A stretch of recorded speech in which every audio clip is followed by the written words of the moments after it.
cerita kembali lagi diperlihatkan dengan Xiao Yan yang pada saat ini melesat bersama dengan 853 menuju ke arah seberkas cahaya. Lalu permaisuri juga pada saat ini berada di samping Xiao Yan dan keberadaannya tidak diketahui oleh 853. Xiao Yan pada saat ini tampak terlihat khawatir dan menyadari hal tersebut. Permaisuri pada saat ini segera berkata bahwa Xiao Yan tidak perlu khawatir.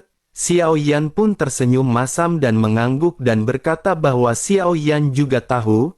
Namun Taiksu pada saat ini akan segera menyerang Sensi dan Xiao Yan tidak memiliki waktu. Permaisuri pun tersenyum sebelum akhirnya berkata mengapa Xiao Yan memaksakan hal ini. Perang dunia bukanlah masalah sesaat, bahkan jika perang dimulai Xiao Yan masih akan memiliki cukup waktu. Mungkin ada lebih banyak peluang bagi Xiao Yan pada saat itu tiba. Ini adalah perang antara 3.000 alam dan begitu perang ini dimulai pertama-tama perang akan menyebar di dunia tanpa pemilik. Dunia tanpa pemilik di dunia Sensi merupakan garis pertahanan yang utama. Apakah Xiao Yan tahu ada berapa banyak dunia tanpa pemilik yang berasal dari dunia Sensi? Xiao Yan pada saat ini menghela nafas dan Xiao Yan menggelengkan kepalanya. Sementara itu permaisuri pada saat ini segera menjelaskan bahwa sejauh yang dirinya tahu ada 5 dunia tanpa pemilik dengan kekuatan yang mutlak. Selain itu ada juga beberapa dunia tanpa pemilik yang baru saja lahir. Meskipun mereka tidak besar tetapi kekuatan mereka tidak bisa dianggap remeh dan jika untuk menghancurkan mereka diperlukan usaha yang keras. Yang terbaik bagi Xiao Yan sekarang adalah sebaiknya Xiao Yan meneruskan semua peningkatan kekuatannya. Xiao Yan jangan khawatir karena kekhawatiran hanya akan menjadi batu sandungan bagi Xiao Yan. Xiao Yan pada saat ini tersenyum dan Xiao Yan merasa sedikit tenang di dalam hatinya. Xiao Yan tidak pernah menyangka bahwa permaisuri benar-benar akan membawa ketenangan yang kepada Xiao Yan. Bersamaan dengan Xiao Yan yang pada saat ini sedikit merenung pada akhirnya mereka sampai di hadapan seberkas cahaya. Ada beberapa sosok yang melintas sebelum akhirnya sosok-sosok ini segera menghilang begitu menyentuh berkas cahaya. Xiao Yan pada saat ini terkejut dan tanpa sadar bergumam mengapa Xiao Yan tidak bisa melewatinya. Mendengar raungan Xiao Yan ini 853 pun seketika menatap ke arah Xiao Yan dengan bingung. 853 pun segera bertanya apakah Xiao Yan sudah pergi ke tempat ini. Xiao Yan mengangguk dan menjelaskan bahwa ketika 853 tidak sadarkan diri pengejaran telah berada dalam situasi yang begitu putus asa. Xiao Yan ingin melarikan diri melalui cahaya tersebut tetapi Xiao Yan gagal memasukinya. Mungkinkah pada saat itu Raja Iblis Tianhe benar-benar sengaja mempermainkan orang-orang dari Taiksu? Menanggapi hal tersebut pada saat ini 853 sedikit mengerutkan kening sosoknya lanjut berkata mungkinkah jumlah orang yang memasuki lantai sudah mencapai batas atas? Jika begitu maka mereka harus buru-buru untuk memasuki cahaya tersebut. Sebaiknya mereka pada saat ini bergegas dan mencoba apakah mereka memiliki kemampuan untuk memasuki kilatan cahaya ini. 853 pun tanpa basa-basi segera melesat sebelum akhirnya menghilang di kepulan cahaya. Sementara itu Xiao Yan pada saat ini berbalik ke arah permaisuri dan Xiao Yan sedikit tersenyum. Xiao Yan pada saat ini terlihat memiliki mata yang dipenuhi gairah yang tertuju pada permaisuri. Xiao Yan meraih lengan ramping permaisuri sebelum akhirnya menarik permaisuri ke dalam pelukannya. Xiao Yan pun lanjut berkata bahwa Xiao Yan berjanji Xiao Yan tidak akan pernah melupakan semuanya di dalam hidup ini. Setelah itu Xiao Yan pun segera melepaskan pelukannya dan Xiao Yan bergegas menuju ke arah kilatan cahaya. Permaisuri pada saat ini hanya tersenyum lembut mendengar apa dan merasakan apa yang baru saja dilakukan oleh Xiao Yan. Sementara itu di sisi lain sosok 853 pada saat ini muncul diikuti dengan Xiao Yan. Ada kekacauan di lantai ke-9 dan melihat sekeliling terlihat jelas bahwa tempat ini jauh lebih luas. Tidak jauh dari mereka terdengar suara pertarungan sengit dan 853 pada saat ini segera mulai berbicara. 853 berkata sebaiknya mereka pada saat ini pergi dan mengabaikan orang-orang ini. Xiao Yan menganggukkan kepalanya dan Xiao Yan menunggu 853 pergi terlebih dahulu. Xiao Yan memutuskan untuk mengikutinya dari belakang karena Xiao Yan tidak tahu di manakah mereka akan berkumpul. Keduanya pada akhirnya melesat namun tidak lama setelah itu terlihat adanya kilatan cahaya yang pada saat ini menyerang ke arah keduanya.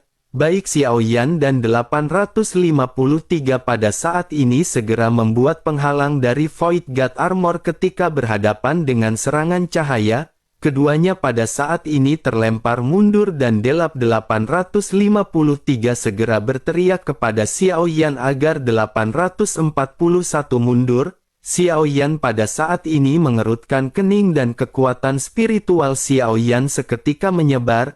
Xiao Yan merasa bahwa ada lebih dari beberapa sosok di sekitar Xiao Yan dengan aura yang cukup kuat. Setidaknya ada 20 aura dan kekuatan ini benar-benar membentuk tim yang sangat kuat. Bersamaan dengan hal tersebut pemimpin dari kelompok ini yang merupakan orang wanita segera berteriak kepada anak buahnya.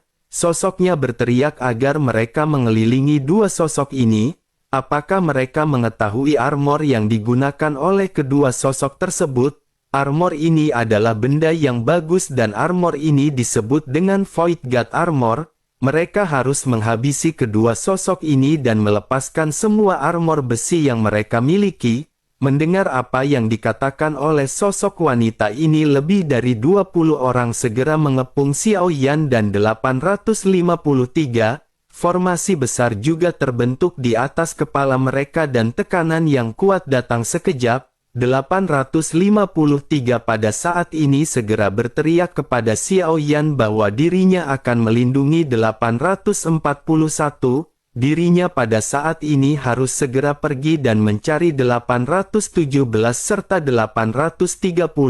Xiao Yan tersenyum pahit mendengar apa yang dikatakan oleh 853. Xiao Yan berpikir bagaimana mungkin Xiao Yan bisa tahu lokasi mereka. Akhirnya Xiao Yan pun menggertakkan gigi dan akan lebih baik berpura-pura menjadi orang yang pada saat ini mempertahankan keselamatan 853. Xiao Yan pada akhirnya berkata bahwa dirinya tidak akan pergi dan sebaiknya 853 mencari mereka. 841 akan melindunginya dan dirinya harus bergegas. Ini adalah perintah dan dirinya pada saat ini harus bergegas dan dengan cepat membawa seseorang ke sini. 853 terkejut dan menggertakkan gigi mendengar apa yang dikatakan oleh Xiao Yan. Begitu sosoknya hendak berbicara Xiao Yan pada saat ini segera berteriak memerintahkan 853 untuk cepat pergi. 853 pun hanya bisa kembali menggertakkan gigi sebelum akhirnya menamparkan dadanya. Sosoknya meledakkan kekuatan keabadian yang kuat dari Void God Armor dan segera melesat menjadi bayangan. 853 berusaha untuk menghindari setiap pengepungan yang ada dan berhasil meloloskan diri. Sosoknya pada saat ini berbalik melihat Xiao Yan yang pada akhirnya dikelilingi oleh 20-an orang. Namun setelah terbang ratusan meter sosok 853 seketika menoleh ke bawah. Di antara bebatuan di bawah ada 4 sosok berwarna hitam yang duduk bersila. 853 perlahan berhenti dan menatap 2 sosok yang duduk bersila sambil sedikit mengepalkan tinjunya. 853 pun bergumam bahwa orang ini telah memasuki permainan dan sekarang adalah waktu terbaik untuk menghabisinya. Jika Xiao Yan bisa mendengar suara yang digumamkan oleh 853 hal ini membuktikan bahwa 853 tampaknya telah mengetahui identitas Xiao Yan. 853 pada saat ini segera turun ke bawah dan 4 sosok yang duduk bersila tiba-tiba berdiri. 2 di antaranya mengenakan Void God Armor dan ini adalah 817 serta 830. Tentu saja dua sosok lainnya juga secara alami adalah Yong He dan Yu Qing. 853 pada saat ini segera berkata sebaiknya mereka pergi dan melihat apa yang akan terjadi.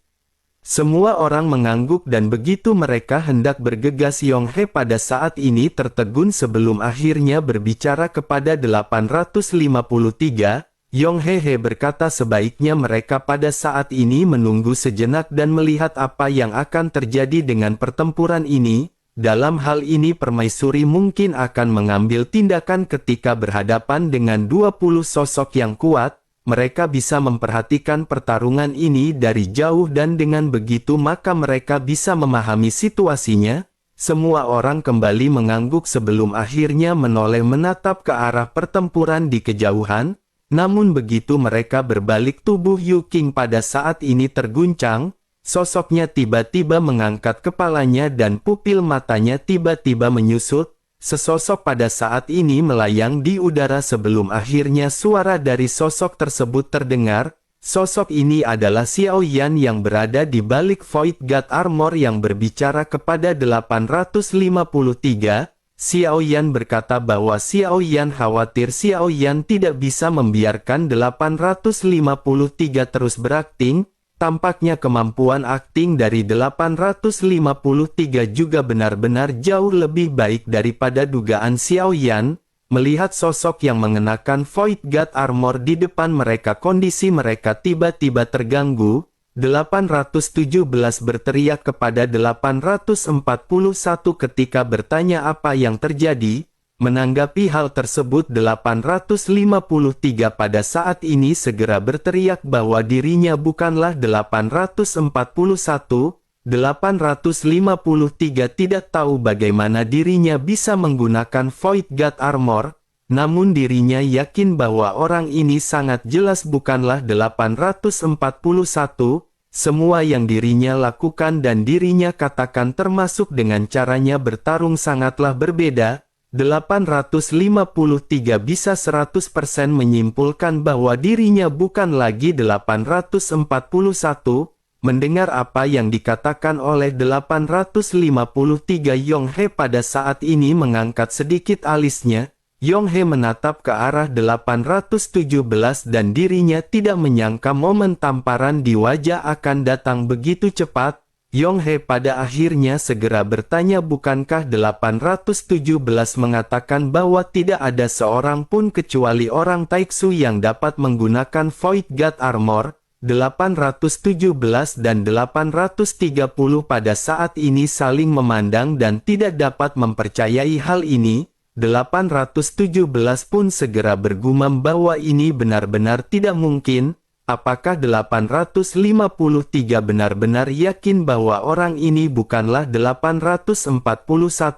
Menanggapi hal tersebut 853 pun segera berkata bahwa jika mereka tidak percaya biarkan sosok ini melepas topengnya dan dirinya akan mengetahuinya secara sekilas. Semua orang pada saat ini terdiam dan memandang ke arah Xiao Yan yang masih mengapung di udara. Mereka juga pada saat ini memiliki perasaan tercengang. Seharusnya Xiao Yan pada saat ini dikelilingi oleh lebih dari 20 orang. Namun pada akhirnya Xiao Yan benar-benar muncul di hadapan mereka dengan begitu cepat. Dengan begitu maka hal ini menunjukkan bahwa Xiao Yan benar-benar memiliki kekuatan yang cukup. Sementara itu di sisi lain Xiao Yan pada saat ini memandang ke arah 853 dengan mata penuh penasaran. Xiao Yan berpikir sepertinya 853 benar-benar telah menipu Xiao Yan. Xiao Yan pun segera bertanya kepada 853 apakah dirinya tidak pingsan pada saat itu.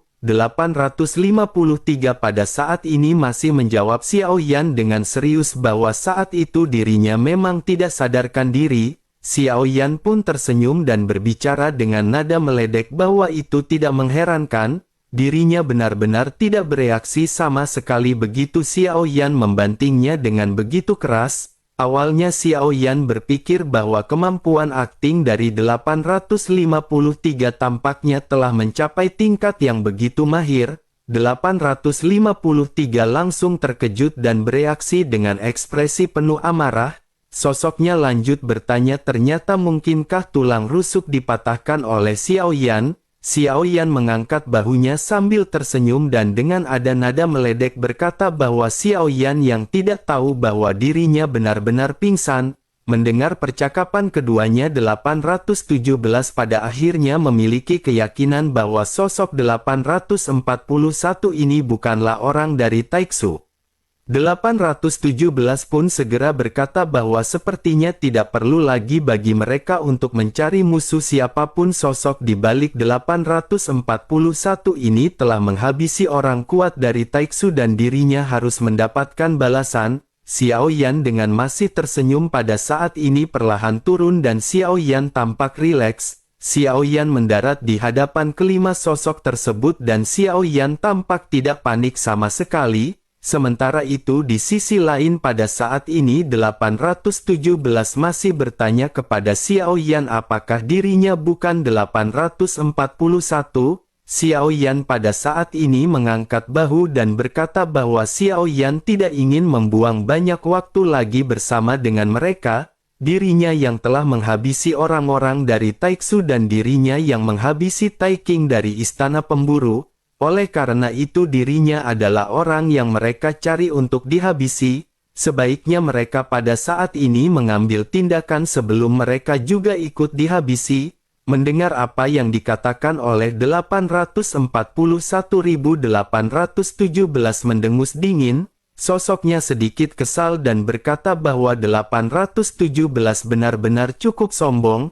Tahukah konsekuensi apa yang akan dirinya hadapi jika menyinggung orang-orang Taiksu? Xiao Yan pada saat ini mengangkat alisnya dan melambaikan tangannya sebelum akhirnya berkata sebaiknya mereka berhenti banyak bacot. Sementara itu di sisi lain Yong He pada saat ini tidak berbicara sama sekali dan hanya melihat ke sekeliling dengan penuh hati-hati.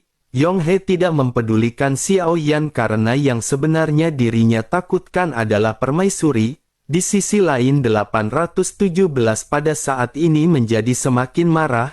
Sosoknya lanjut bertanya apakah 841 berniat untuk bertempur 1 lawan 5. Xiao Yan dengan enteng menjawab bahwa itu bukanlah tidak mungkin dan Xiao Yan benar-benar ingin mencobanya.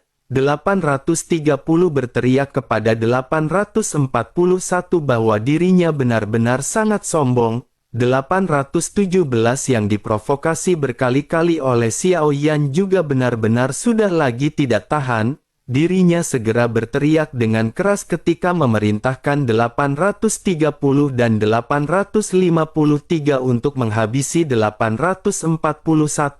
Keduanya pun segera menghentakkan kaki mereka dengan keras dan tubuh mereka tersapu segera ke arah Xiao Yan. 817 juga pada saat ini melesat dan ketiganya melancarkan serangan sengit terhadap Xiao Yan dari arah yang berbeda. Menghadapi ketiga sosok yang mendekat, sepasang sayap seni bela diri emas hitam di belakang Xiao Yan langsung mengembun. Segera kecepatan Xiao Yan tiba-tiba meningkat begitu Xiao Yan melesat.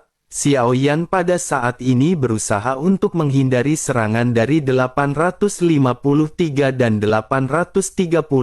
Selanjutnya Xiao Yan menukik dan berbalik dan Xiao Yan langsung bergegas menuju ke arah 817. 817 pada saat ini sedikit tertegun menetap ke arah Xiao Yan yang tampaknya mengambil inisiatif untuk menyerangnya. Pedang raksasa hitam di tangannya pun seketika mengembun dan sosoknya bersiap untuk berhadapan dengan Xiao Yan. Namun kecepatan Xiao Yan sangat mencengangkan dan Xiao Yan benar-benar menampilkan kecepatan hingga tahap yang ekstrim. Xiao Yan pada saat ini berhasil menghindari lesatan pedang yang dilesatkan oleh 817. Dalam sekejap mata Xiao Yan benar-benar muncul di depan 817 dengan tinju yang telah bersiap di pinggangnya. Kekuatan keabadian dari Void God Armor dicurahkan seluruhnya oleh Xiao Yan ke arah 817. Void God Armor di lengan Xiao Yan mengembun berubah menjadi pelindung tangan yang besar ketika menghantam 817. Sudah terlambat bagi 817 untuk menghindar dan pukulan Xiao Yan ini benar-benar mengandung kekuatan yang kuat. Begitu pukulan Xiao Yan ini menghantam dadak dari 817, seluruh tubuh 817 bersinar dengan cahaya hitam dan ini merupakan lapisan perlindungan pertama miliknya, berhadapan dengan kekuatan fisik keabadian dari klon dewa asli bintang 3 dan kekuatan dari Void God Armor. Tampaknya pada saat ini tubuh dari 817 benar-benar terlihat rapuh. Ledakan pada akhirnya segera terjadi dan 817 pada saat ini terlempar mundur. Tinju Xiao Yan mendarat di dadanya dan cahaya hitam pada saat ini berkelip di armor. Dapat terlihat ada penyok pada pelindung dada yang dikenakan oleh 817, bersamaan dengan tubuhnya yang terlempar mundur pada saat ini 830 dan 853 juga mendekat. Xiao Yan kembali bereaksi dengan kecepatan yang sangat cepat sambil menggepalkan tinjunya. Xiao Yan tanpa basa-basi melesat dengan cepat sebelum akhirnya mendaratkan tinju ke 830. Meskipun 830 bereaksi tetapi dirinya tampaknya telah meremehkan kekuatan pukulan Xiao Yan. Sosoknya terlempar mundur dan sesaat kemudian dua angin kencang kembali menerpa di belakang Xiao Yan.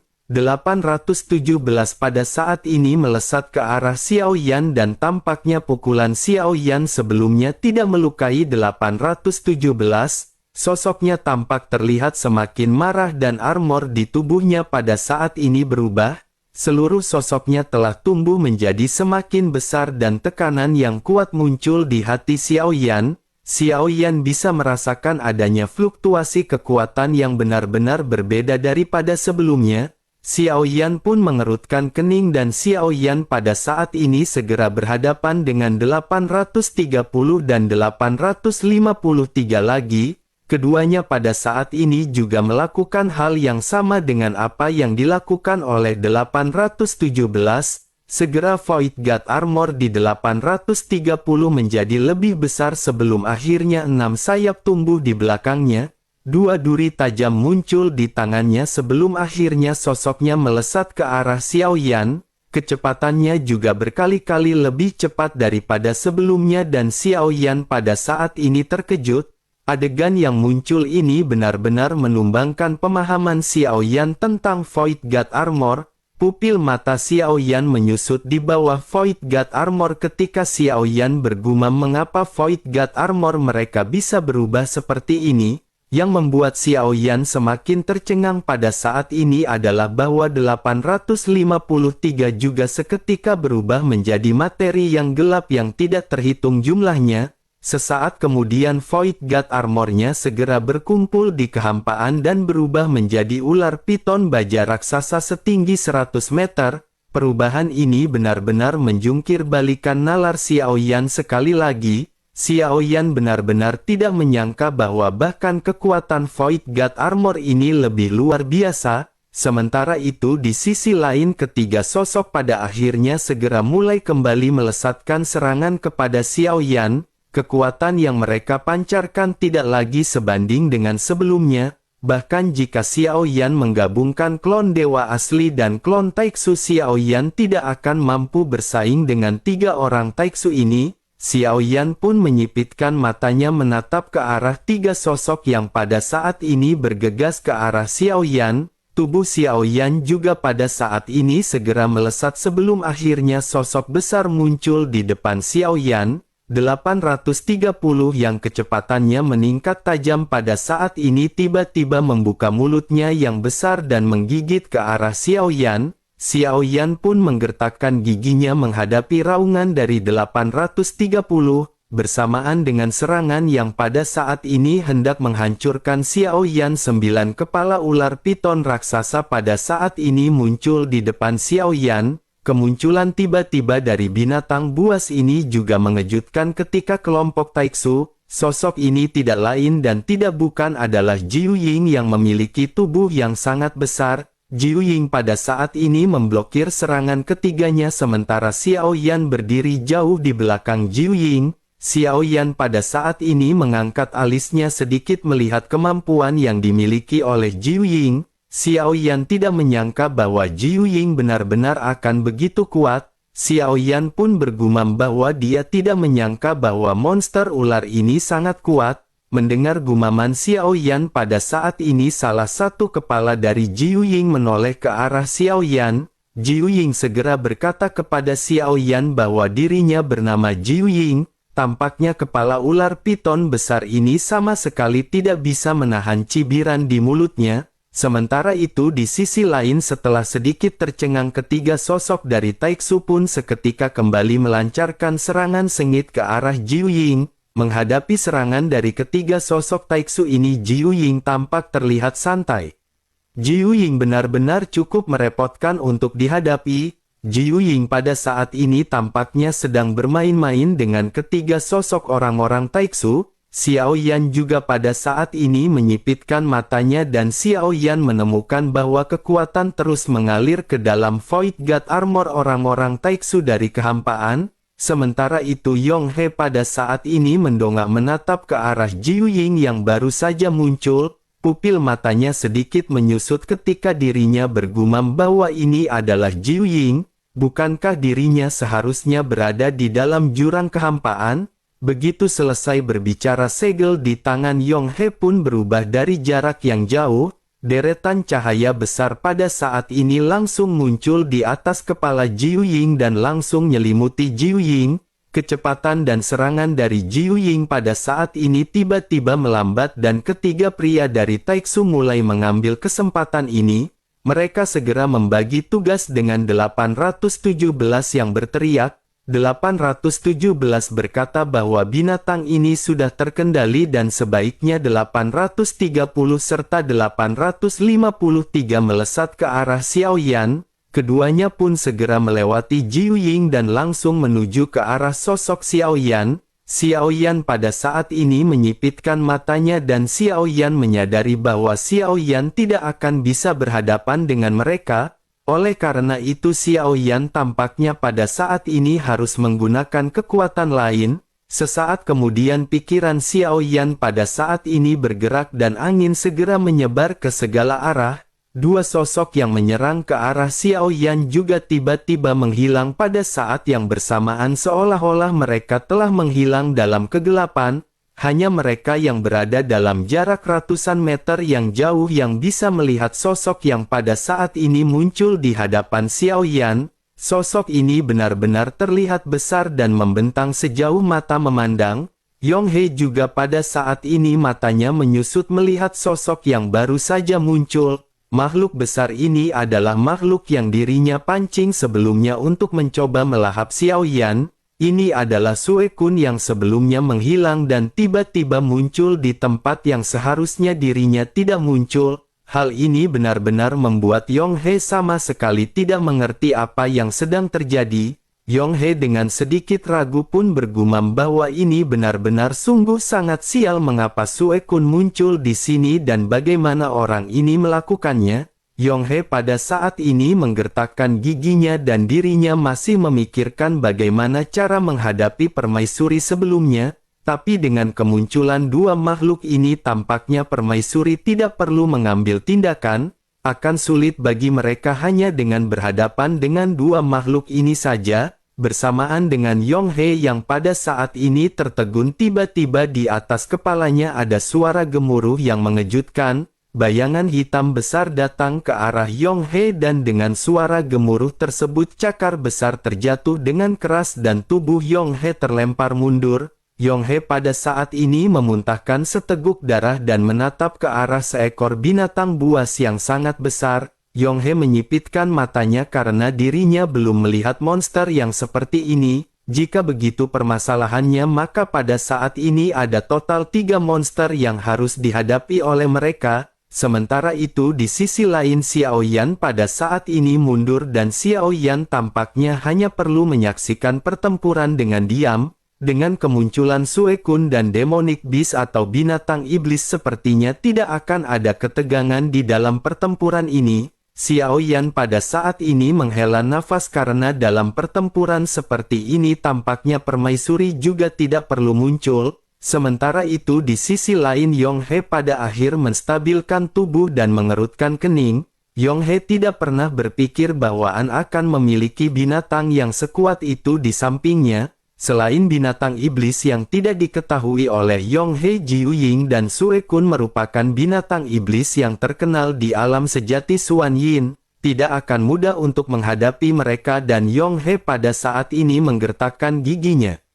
Sementara itu di sisi lain bersamaan dengan binatang buas yang melolong kekuatan yang menakutkan yang sangat kuat segera mengejutkan semua orang. 830 dan 853 yang ditelan oleh Sue Kun pada saat ini tampaknya benar-benar berhenti bergerak, meskipun keduanya mungkin belum mati tetapi jika mereka ingin melarikan diri dari Sue Kun kemungkinan keluar di tubuhnya sangat rendah, oleh karena itu pada saat ini hanya tersisa 817 Yong He dan Yu Qing di hadapan Xiao Yan. Saat menghadapi ketiga binatang buas ini ketiga orang ini benar-benar tampak terlihat rentan. Yong He pada akhirnya mau tidak mau segera melakukan pertempuran sengit dengan Demonic Beast. Dengan begitu maka Yong He tidak memiliki waktu untuk menggunakan formasi besar mengekang Jiu Ying. Jiu Ying pada saat ini menjadi semakin membabi buta ketika berhadapan dengan 817. 9 kepala ular piton pada saat ini benar-benar memberikan perlawanan yang sangat sengit kepada 817. Sepertinya Jiu Ying pada saat ini sedang bermain dengan 817 seperti kucing yang bermain dengan tikus kantor yang hobinya bermain tobrut.